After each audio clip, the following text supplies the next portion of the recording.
नमस्कार दोस्तों, जय जोहार। मैं कौशल तिवारी और बिहनिया संझा में आपका स्वागत है।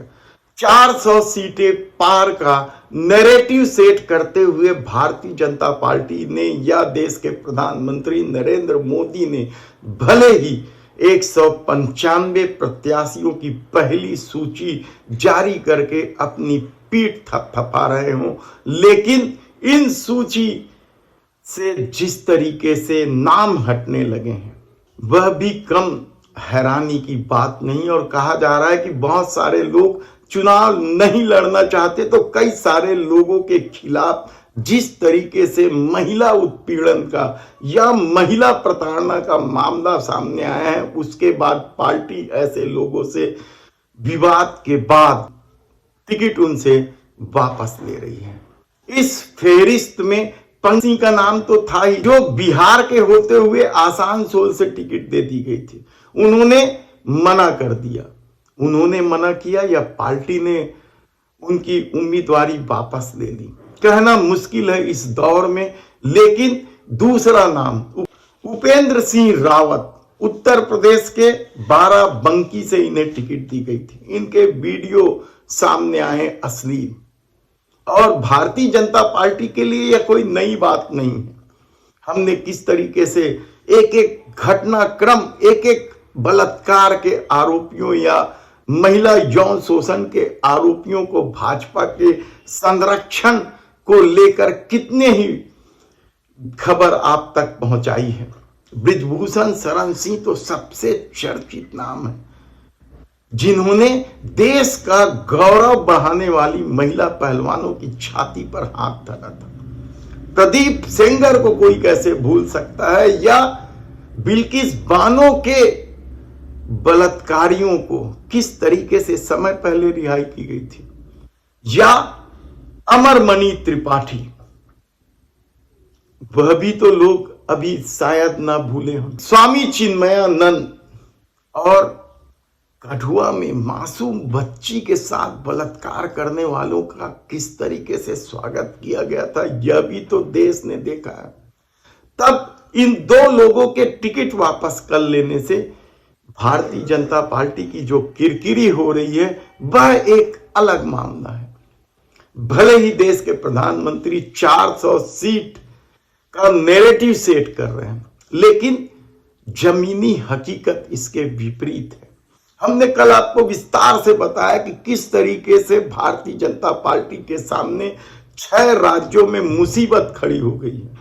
महाराष्ट्र, उत्तर प्रदेश, बिहार, राजस्थान, मध्य प्रदेश, छत्तीसगढ़ में, जहां उन्हें पिछले चुनाव में जो सीट जीती थी उसे बचाना मुश्किल हो गया। और अब एक नई कहानी आ गई है। भारतीय जनता पार्टी की स्थिति को देखते हुए महाराष्ट्र और बिहार के क्षत्रप सिर चढ़ने लगे और कहा जा रहा है कि भाजपा इस मामले को लेकर घुटने के बल रेंगने लगी है।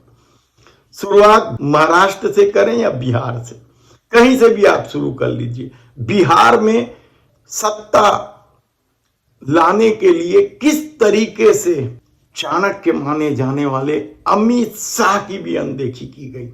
अमित शाह ने साफ कह दिया था कि नीतीश के लिए दरवाजा बंद है, लेकिन सीट जीतनी है, सरकार बनानी है, इसलिए नीतीश कुमार को लाया गया। लेकिन अब वही नीतीश कुमार सिर चढ़ने लगे हैं, कहा जाए तो गलत नहीं होगा। उन्होंने साफ कह दिया है कि पिछला चुनाव वे जितनी सीटों पर लड़े थे उतनी सीट से ज्यादा चाहिए। यानी पिछला चुनाव वे 17 सीटों पर लड़े थे, 16 में जीत दर्ज किए गए थे, सिर्फ एक सीट हारी थी, वह भी सीतापुर की सीट जहां से कांग्रेस भी जी रही थी। 40 सीटों में से 39 सीटें एनडीए के पास था, यानी भाजपा गठबंधन के पास था। भारतीय जनता पार्टी ने सभी सीटें जीती थी और उनके और सहयोगी जो चिराग पासवान वगैरह हैं, वे लोग भी अपनी सभी सीटें जीती थी। लेकिन इस बार नीतीश को 17 सीट देना भारतीय जनता पार्टी की क्या मजबूरी होगी। और यदि नीतीश सीट बढ़ाने की बात कह रहे हैं कि वे 18-19 सीट चाहते हैं, क्योंकि नीतीश कुमार इस बात को अच्छी तरीके से जानते हैं कि यदि भारतीय जनता पार्टी की सरकार पूर्ण बहुमत से आ गई तो उनकी हैसियत दो कौड़ी की नहीं रहेगी। क्योंकि इस दौर में लोगों ने देखा है कि किस तरीके से भारतीय जनता पार्टी ने अपने सहयोगी दलों के साथ व्यवहार किया। ऐसी परिस्थिति में भारतीय जनता पार्टी के सामने सबसे बड़ी दिक्कत तो ये है कि यदि 40 सीटों में से 17 सीटों के लिए नीतीश कुमार मान भी जाते हैं तो उनके पाले में क्या पड़ेगा, क्योंकि चिराग पासवान से लेके दूसरे लोग भी तो हैं। तो क्या भारतीय जनता पार्टी 12-13 सीटों पर लड़े? और यही भारतीय जनता पार्टी के लिए दिक्कत की बात हो रही है और यही भारतीय जनता पार्टी की दिक्कत बढ़ा रही है। और कहा जा रहा है कि नीतीश कुमार जिस तरीके से अड़े हुए हैं उसकी वजह से ही पहली सूची में बिहार नदारद रहा। तो दूसरी तरफ महाराष्ट्र की राजनीति तो और भी गड़बड़ झाला है। महाराष्ट्र के 48 सीटों में से 41 सीटें इस गठबंधन के पास थी और कहा जा रहा है कि इस बार जब भारतीय जनता पार्टी ने शरद पवार की पार्टी को तोड़ दिया है, उद्धव ठाकरे की पार्टी को तोड़ दिया है, तो उस पार्टी के जो नेतृत्व कर रहे हैं टूटे हुए धड़े का एकनाथ शिंदे, जो महाराष्ट्र के मुख्यमंत्री भी हैं, उनका सीधा सीधा कहना है कि उन्हें 20 सीट चाहिए, क्योंकि पिछले बार शिवसेना को इतनी ही सीटें थी और वे ही जब असली शिवसेना है तो उन्हें इतनी सीट चाहिए ही चाहिए।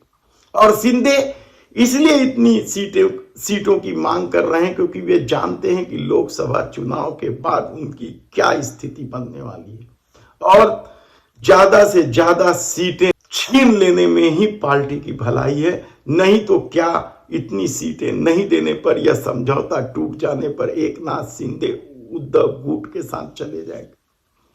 चर्चा इस बात की भी, हालांकि बड़ा कठिन दौर है ये, कहना कुछ भी बड़ा मुश्किल है।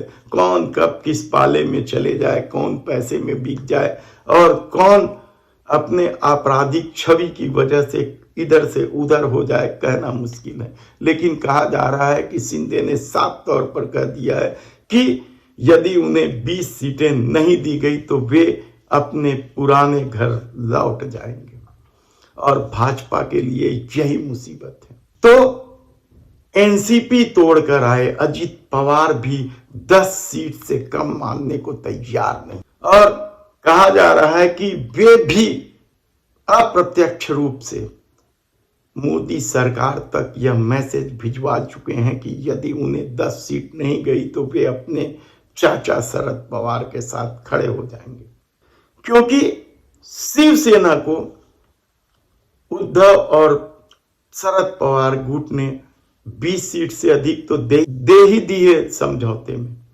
और यदि अजित पवार को भारतीय जनता पार्टी उतनी सीटें दे देती है तो भाजपा के पास बचेगा क्या, क्योंकि 20 सीटों पर यदि शिंदे गुट लड़ेंगे, 10 सीटों पर यदि अजित पवार गुट लड़ेगा तो 30 सीट हो गया, बच गया 18। उसमें से और भी जो छोटे छोटे 1-2 सीटें हैं वो निकल जाएगी तो भाजपा के पास क्या बचेगा। और यही सबसे बड़ी दिक्कत शुरू हो गई है महाराष्ट्र और बिहार में। दोनों को मिलाकर 88 सीट है, जिसमें से 80 सीट भारतीय जनता पार्टी गठबंधन के पास रही है। और यदि एनडीए में यह समझौता नहीं होता है तो यकीन मानिए कि भारतीय जनता पार्टी के लिए 272 का जादुई आंकड़ा तो दूर की कौड़ी हो जाएगी, बल्कि 200 सीट भी जीत लेना मुश्किल हो जाएगा, क्योंकि यूपी की परिस्थितियां बदल चुकी है। राजस्थान में भी भाजपा उस स्थिति में नहीं है, मध्य प्रदेश और छत्तीसगढ़ में तो सवाल ही नहीं है। तब ऐसी परिस्थिति में जब शिंदे, पवार और नीतीश कुमार ने जो रणनीति बनाई है तो क्या भाजपा को घुटने पे ला देगी, देखना होगा।